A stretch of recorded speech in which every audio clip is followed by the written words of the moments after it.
Galing. Ibig mo sabihin, Miss Gigi, never to na naligaw ng ibang landas. Hindi po ako sure. Hindi, dapat sigurado ka. Tanong mo eh. Hindi, dapat sigurado ka dahil ikaw, misis, nararamdaman mo yon. Sa tingin mo ba, never to na lumigaw ng landas? Hindi ko po alam sa kanya. Ikaw na umamin ngayon. Alam mo, ang pulis, di ba, sumumpa na maglilingkod ng katotohanan. Hindi lang sa bayan at sa kanyang misis. Tingnan mo ngayon, misis, meron ka bang naligawan na iba aside from yung misis mo? Wala na, sir. Take over! Kumukulog! Okay. Then naniniwala ako. Kasi nung sinabi niya sa'yo, wala na, sir. Nakatingin sa misis niya. Di ba? Dragon yan, sir. Ha? Dragon. Dragon ka daw, dragon. Mahal na mahal mo. Ito naman ang iyong anak na si Fiona. Fiona, ano gusto mo sabihin kay papa mo? Love you, Daddy. Love you, Sana Dad. hindi ka na uminom. Bata! Okay na sana, sir. Sige, ano pa gusto mo? Yan. Parang nga naman pagbawalan ka. Ano pa?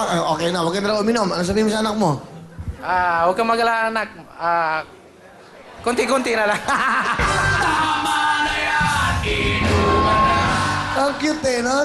Totoo eh, natural. Thank you, thank you, Miss Gigi at kay Fiona. Okay, at siyempre, anong talent ni? Kakanta po, Sir Will. Eto na po, si PO2 Raynon Claveria. Wow! Ito pong kanta po ay para sa darating na Valentine's Day, para po sa inyo. You asked me if I love you, and it took on my reply. I rather hurt you honestly and mislead you with a lie. And who am I to judge you on what you say or do? I'm only just beginning to see the real you. Sometimes when we touch, the honesty's too much, and I have to close my eyes and hide. I wanna hold you till I die, till we both break down and cry. I wanna hold you till the fear in me subsides. Thank you very much, PO2 Raynon Claveria. Ang galing ah! 5,000! Thank you po, Sir Will. Good luck! At siyempre, ito po, ito tawag sa akin, SPO2 Noel Kimo, si Well. Bumati ko muna, sir. Binabati ko po at pinapasalamatan ng ating buong may kapal, unang-una. Pangalawa po, ang ating Pangulo ng PNP, si Police Director General Raul M. Bacalso, sir. At ang ating mahal na direktor, ang ating mga makadiyos at matulungin na Director, Ma'am Lina Sarmiento, ma'am. Good evening po. At sa lahat ng mga pinuno ng PSBG. Well, ikaw ay tatlong presidente pinagsilbihan mo bilang mga VIPs mo. Opo, Brother Willie. Okay, so ano bang experience mo sa mga presidente? Huwag natin banggitin yung mga presidente, pero ano mga na-experience mo? Sa buong buhay ko po na naging pulis, ito lang po ang pinaka-kabadong na experience ko nung kami po ay sumakay ng C-130. Alam po naman ninyo yon. Nasubukan ko po na umiyak dahil nasa taas kami, 30 minutes na kami na naka-take off, ay umusok po yung aming sinasakyan C-130. So, alam po naman ninyo na bibihira po nabubuhay pag bumagsak po ang eroplano. Nakakaawa po dahil mga pulis at military ang nakasakay doon at may mga bata at mga pamilya. So once na may nangyari po doon, I'm sure po na wala pong makikitang buhay sa amin doon. Dahil punong-puno po kami. Punong-puno po ang C-130 nung time na yon. Buti, paano lumanding? Buti na ayos na. Nag-emergency landing po yon at talagang hinabili na pagbaba po ng aeroplano, bubuksan po yung likod, kahit tumatakbo po, ay tumalo na po kami. So, tawa ng Diyos. Kailan nangyari to? I think 4 years ago. 4 years ago. So, po. 2004. 2006. Mga ganun Mga po. ganun, no? Opo. Saan kayo nag-landing? Sa NAIA po. Bumalik po kami ng NAIA dahil doon Pumusok po. nga. Opo, Ano, opo. sa wing o sa likod? Ano? Wala po kami makita dahil sa loob eh. Sa loob na Ah, talagang umusok wala sa loob? nag-iyakan na lahat. So, nagdasal na lang kami May na... mga bata, may kasamang Opo, pamilya. opo. Saan kayo papunta dapat? Papunta po kami ng Bicol noon kasi may engagement ang presidente noon. So, kami po ay advance party. Ah, ganon. Nung nakalanding ng safe, so, iba ka nun, naramdaman nyo? Ganun po rin, kahit na nangyari yun, trabaho po, sumakay ulit kami ng panibagong eroplano. Tuloy pa rin ang trabaho dahil Anong yun po ang- aeroplano naman to? yun na, Aboitiz na. Ah, so, commercial na. Cargo plane na rin. Ah, cargo pa rin. Cargo plane. Okay. Trabaho po ka, Willie. Ang mga presidente ba talagang, paano yan? Parang 24 hours ka nagsisilbi sa kanila, may shifting to. Ilang oras ang ano mo? Ang duty mo? Depende po yan, sir, kung talagang kailangang mag-duty ka, wala pong pinipiling oras. 24 hours po yan hanggat kaya ninyo. Kaso, rotation naman po kami. Totoo ba yan pag may nag-out ka bilang isang magsisilbi sa bayan, bilang isang pulis, kahit na mapatay ang pamilya mo, kahit na may nakaburol, kailangan ka umaten? Call ng duty po yun, sir. Yun nga, nanditing ko. Kailangan po. Alam niyo, kaya ako nabanggit niyo, excuse me sir, ha? Meron po tayo isang pulis dito, si PO1 Roberto Medina. Noong February 9 po, sorry, ano? Mendova, sorry. Roberto Mendova. At nasunugan po siya noong February 9. Malungkot po sabihin kung saan po nasawi ang kanyang biyanan at ang tatlong anak niya. Asan po ba si PO1 Roberto Mendova? Sir, yung mic. Nagulat po kami sa kwento. Kanilang, sir, kaya ko sinabi yung Call of Duty, ngayon po ba, if you don't mind, sila ba yung nakaburol o nailibing na po? Sa ngayon, sir, sa Holy Trinity ngayon, sir. Pumunta ko dito, sir, dahil Call of Duty rin, sir. Tinawagan ako ng Deputy Director para umatin sa ganitong pagtitipon, sir. Malungkot itong pangyayaring ito noong February 9.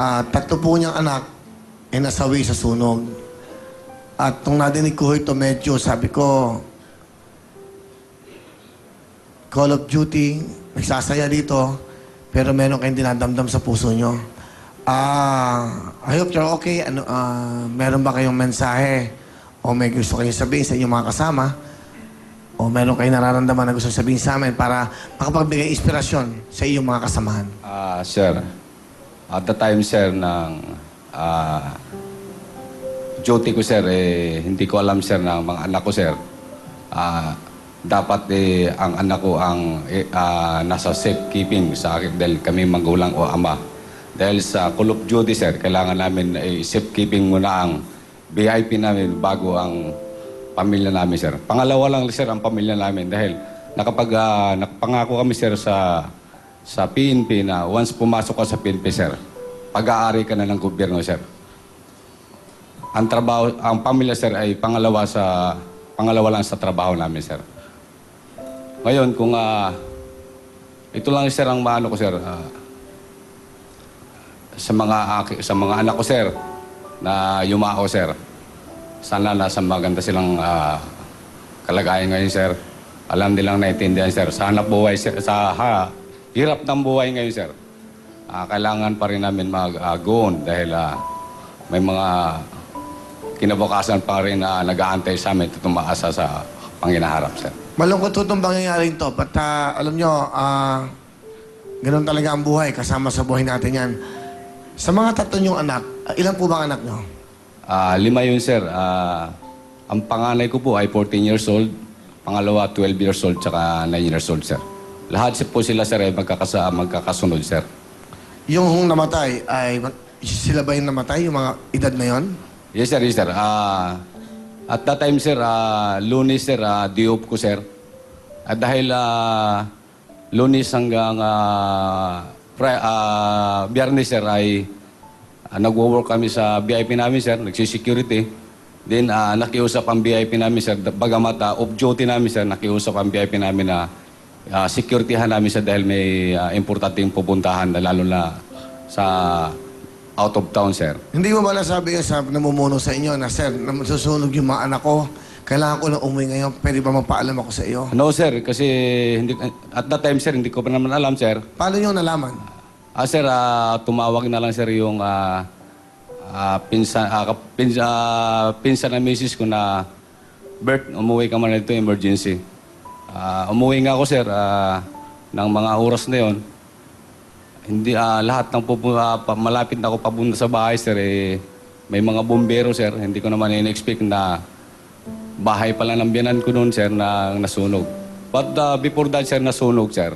Kasi nangako ang biyanan ko, sir, na 4 months siya sa Palawan, sir.